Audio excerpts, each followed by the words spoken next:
Students, JP online classes में आपका स्वागत है।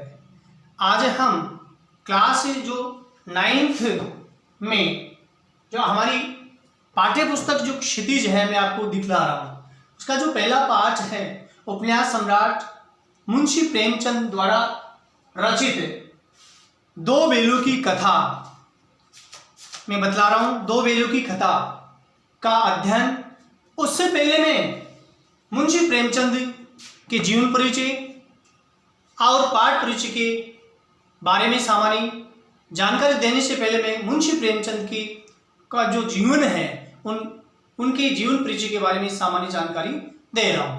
उपन्यास सम्राट मुंशी प्रेमचंद जी का जन्म 31 जुलाई सन 1880 को वाराणसी के लमही नामक ग्राम में हुआ था।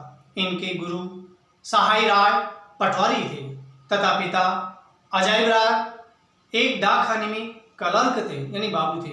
बचपन में प्रेमचंद की दो नाम धनपत राय तथा नवाब राय थे, यानी जब आप छोटे थे तो उनके उपनाम रखे गए थे धनपत राय तथा नवाब राय। इनकी माता आनंदी देवी थी जो प्रेमचंद की कहानी बड़े घर की बेटी में एक पात्र के रूप में दिखाई देती है। लम्ही ग्राम से 2.5 किलोमीटर दूर, इनका जो लम्ही नामक जो गांव है उससे 2.5 किलोमीटर दूर लालपुर के मदरसे में 7 वर्ष की आयु में पढ़ने जाते थे। यानी लम्ही नामक जो गांव है वहां से दूर 2.5 किलोमीटर दूर एक लालपुर के मदरसे में 7 वर्ष की आयु में आप पढ़ने जाते थे। इन्होंने मदरसे के मौलवी साहब से उर्दू तथा फारसी का ज्ञान प्राप्त किया। यानी 7 वर्ष के थे तो मौलवी साहब से आपने उर्दू और फारसी जो भाषा है उसका प्रारंभिक ज्ञान आपने प्राप्त किया। प्रेमचंद 1905 से 1919 तक इलाहाबाद में जमाना नामक पत्र में अपने लेख प्रकाशित करते रहे। इस प्रकार इस महान साहित्यकार का देहांत सन 1936 में हो गया। अब इनकी में कुछ कृतियां हैं, रचनाएं हैं, बतला रहा हूं। उपन्यास, क्योंकि ये आप स्वयं उपन्यास सम्राट कहलाए तो उपन्यास में गोदान, सेवा सदन, प्रेमाश्रम, प्रतिज्ञा, वरदान, निर्मला, कायाकल्प, रंगभूमि, गबन तथा कर्मभूमि, ये आपकी उपन्यास। अब कहानी बतला रहा हूं कौन कौन सी लिखी। नवनिधि, कफन, प्रेरणा, प्रेम पचीसी, प्रेम प्रसून, मनमोहक, समन, यात्रा। इसके अलावा नाटक लिखे, प्रेम की बेदी, करबला, संग्राम और रूठी रानी। संपादन का कार्य भी किया आपने, जिनमें जागरण, हंस, माधुरी आदि पत्रिकाओं का संपादन किया। अब कुछ निबंध लिखे, कुछ विचार। अब पाठ्य पुस्तक के आधार पर मुंशी प्रेमचंद का जो जीवन परिचय आप देखिए। हिंदी साहित्य में उपन्यास सम्राट के नाम से मशहूर प्रेमचंद का जन्म सन 1880 में वाराणसी के निकट लमही नामक स्थान पर हुआ था। यानी उपन्यास सम्राट के नाम से प्रसिद्ध मुंशी प्रेमचंद का जन्म सन 1880 में वाराणसी के पास लमही नामक स्थान पर हुआ था। उनके पिता का नाम अजय राय तथा माता का नाम आनंदी देवी था। पिताजी का नाम अजय राय तथा माताजी का नाम आनंदी देवी था। धनपत राय उनका असली नाम था, वास्तविक नाम था उनका मुंशी प्रेमचंद का, वह था धनपत राय। 10वीं कक्षा पास करने के तुरंत बाद, जैसे ही इन्होंने 10वीं कक्षा पास की उसके बाद ही वे प्राइमरी स्कूल में अध्यापक बन गए। यानी जैसे ही उन्होंने कक्षा 10 उत्तीर्ण की उसके तुरंत बाद ही, ठीक बाद में ही, और प्राथमिक विद्यालय में आप अध्यापक बन गए। यानी वहां अध्यापन का कार्य करने लग गए। नौकरी करते हुए उन्होंने बीए पास किया, यानी अध्यापन का कार्य भी कर रहे थे, साथ में ही आप नौकरी करते यानी अध्यापक का कार्य जो कर रहे थे उसके साथ में आपने बीए भी पास किया, अर्थात स्नातक की जो उपाधि होती है बैचलर ऑफ आर्ट्स में स्नातक कहा जाता है कला वर्ग में, उसकी उपाधि आपने प्राप्त की। यानी आप नौकरी भी कर रहे थे, नौकरी करते समय और आपने स्नातक कला वर्ग में स्नातक की उपाधि प्राप्त की। तत्पश्चात उनकी नियुक्ति शिक्षा विभाग में सब डिप्टी इंस्पेक्टर के पद पर हुई। यानी जैसे आपने नौकरी कर रहे थे, नौकरी करते वक्त आपने कला वर्ग में स्नातक से उत्तीर्ण हुए और उसके बाद आपकी जो नियुक्ति थी शिक्षा विभाग में, जो सब डिप्टी इंस्पेक्टर होता है, सब डिप्टी इंस्पेक्टर का मतलब होता है उप निरीक्षक के पद पर आपकी नियुक्ति की गई। गांधी जी के असहयोग आंदोलन से प्रभावित होकर नौकरी से त्याग पत्र दे दिया। महात्मा गांधी के द्वारा चलाए जाने वाले असहयोग आंदोलन के कारण से, उनसे अत्यधिक रूप से प्रभावित होने के कारण से इन्होंने इस पद से त्याग पत्र दे दिया, यानी नौकरी छोड़ दी। बाद में लेखन कार्य के प्रति समर्पित हो गई। उसके बाद में आप लिखने का जो कार्य है उसके प्रति आप गंभीरता से दक्षित हो गए। इस महान साहित्यकार का देहांत सन 1936 में हो गया। मुंशी प्रेमचंद जो एक प्रकार से साहित्यकार हैं, उपन्यास सम्राट का देहांत 1936 में हो गया था। अब आपके द्वारा रचित कुछ रचनाएं हैं, उनका जो परिचय है। प्रेमचंद की रचनाएं निम्नलिखित है। सबसे पहले उपन्यास। उपन्यासों के नाम इस प्रकार से गोदान, सेवा सदन, प्रेमाश्रम, प्रतिज्ञा, वरदान, निर्मला, कायाकल्प, रंग भूमि, गबन और वैसे ही कर्म भूमि। अब उपन्यासों के बाद में उनके मुंशी प्रेमचंद द्वारा रचित कहानियां नावानिधि, कफन, प्रेरणा, प्रेम पचीसी, प्रेम प्रसून, मनमोहक, समर यात्रा, अग्नि समाधि, सप्त सरोज, प्रेम गंगा, सप्त सुमन आदि ये इनकी कहानियां है। उसके पश्चात उनके द्वारा रचित नाटक प्रेम की बेदी, कारबला, संग्राम और रूठी रानी।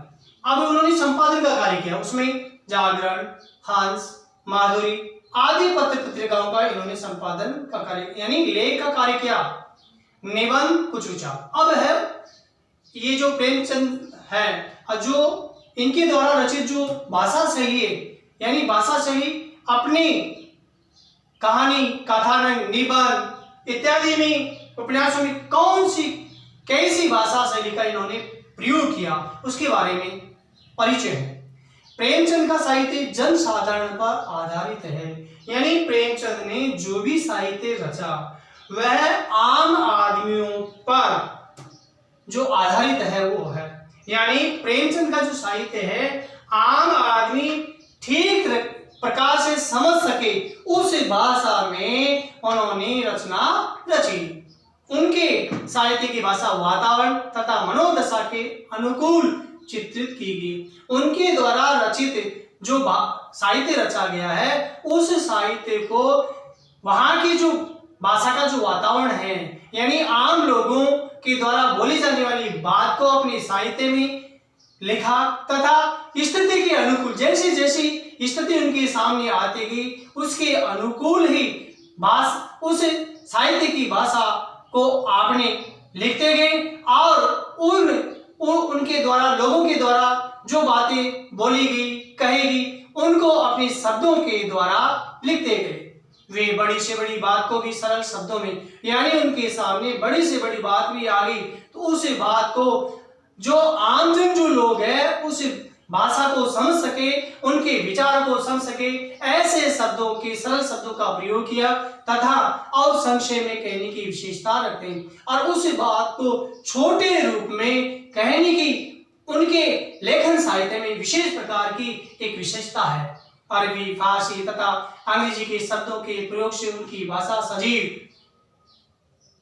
प्रभावमयी तथा व्यवहारिक बन गई। यानी जो आमजन लोग हैं, जो जनसाधारण द्वारा बोले जाने वाले जो शब्द हैं, चाहे वो अरबी के हो, फारसी के हो, चाहे अंग्रेजी के हो, आदि शब्दों को अपने साहित्य में उनका ठीक तरह से जीता जाता जो उदाहरण होता है, सजीवता जो होती है भाषा की, उसके अनुकूल साथ में प्रभाव में एक धारा के रूप में और व्यवहारिक रूप में उनकी भाषा के जो शब्द है अन्य भाषाओं की वो बन गई। कहने का मतलब है उनके द्वारा अरबी, फारसी, अंग्रेजी के शब्दों का अपनी भाषा में जो प्रयोग लिया वह जीवंतता से युक्तता, धाराप्रवण और व्यवहारिक रूप से वह बन गया। अब जो हम दो बेलों की जो कथा है उस पाठ का जो परिचय है संक्षिप्त रूप में हम पढ़ेंगे। पाठ परिचय। दो बेलों की कथा प्रेमचंद की उच्च कोटि की कहानियों में से एक है। यानी दो बेलों की जो कहानी मुंशी प्रेमचंद ने जो कहानी लिखी वह यह कहानी ऊंची श्रेणी यानी सबसे सर्वश्रेष्ठ उच्च श्रेणियों में आने वाली कहानियों में सबसे ऊपर है। इस कहानी को आधार बनाकर प्रेमचंद ने कृषक समाज और पशुओं की भावना का वर्णन किया। यानी आपके द्वारा जो रचित दो बेलों की जो कहानी है उस कहानी को प्रेमचंद जी ने अपने इस कहानी को आधार बनाकर और रूप देकर और प्रेमचंद ने जो कृषक समाज का यानी जो किसानों का एक समाज है और पशुओं की जो भावनाएं हैं आपसी संवेदनशीलता से युक्त, पशु भी अपनी भावनाओं का आदान प्रदान अपने संकेतों के द्वारा, आंखों के द्वारा, सींगों के द्वारा और अपनी वाणी के द्वारा एक दूसरे को और व्यक्त करते हैं। ऐसी बातों को ध्यान में रखकर और कहानी रची है। इस कहानी के माध्यम से उन्होंने ये भी बताया है कि स्वतंत्रता के लिए बार बार संघर्ष करना पड़ता है।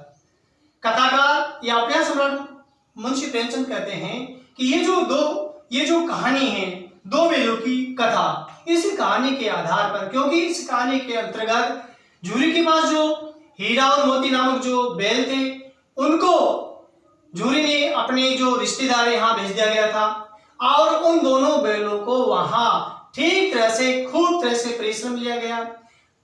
न उनको उचित मात्रा में जो भोजन आदि की व्यवस्था करनी चाहिए, पृष्ठ पोषण करना चाहिए, पालन पोषण करना चाहिए, वह नहीं हो पाया। इसके कारण से हीरा और मोती वहां उस रिश्तेदार के यहाँ से आ जाते हैं, अर्थात वे संघर्ष करते हैं अपनी स्वतंत्रता के लिए। तो इसी प्रकार मुंशी प्रेमचंद कहते हैं इस कहानी को आधार बनाकर कि उन्होंने बताया कि हमें स्वतंत्रता के लिए हमें बार बार संघर्ष करना पड़ता है, स्वयं का बलिदान करना पड़ता है। यदि स्वतंत्रता को प्राप्त करने के लिए व्यक्ति को अपना स्वयं के प्राणों की आहुति देनी पड़ती है, प्राणों का उत्सर्ग करना पड़ता है, त्याग करना पड़ता है, तभी हमें स्वतंत्रता प्राप्त हो सकती है। इस प्रकार परोक्ष रूप से ये कहानी आजादी के आंदोलन की भावना से संबंधित है। परोक्ष का मतलब होता है जो आंखों के सामने हो, यानी ये जो कहानी है ये कहानी हमारे को आजादी के आंदोलन की भावनाओं से संबंध रखने वाली है।